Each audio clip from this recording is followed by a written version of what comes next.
تو دوستو، ایک گاؤں میں عائشہ نام کی ایک پیاری سی بچی رہتی تھی جسے پھول بہت پسند تھے، مگر اس کے گھر میں باغ نہیں تھا اور وہ ہر رات خواب میں ایک خوبصورت سا باغ دیکھتی جہاں تتلیاں، پرندے اور خوشبودار پھول ہوتے۔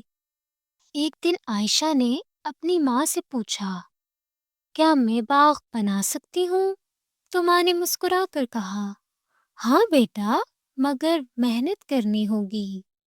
تو دوستو، عائشہ نے محنت کا آغاز کر لیا۔ اس نے بیج جمع کرنے شروع کر دیے۔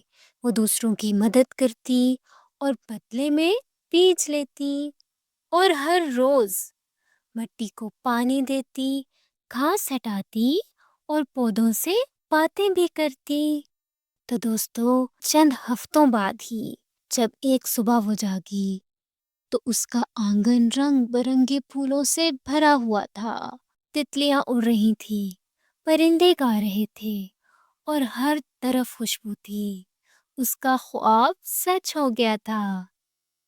تو دوستو، اب گاؤں کے بچے اس کے باغ میں کھیلنے آتے اور عائشہ انہیں پودے اگانا سکھاتی۔ اس کہانی سے ہمیں یہ سبق ملتا ہے کہ محنت اور مستقل مزاجی سے خواب سچ ہو سکتے ہیں۔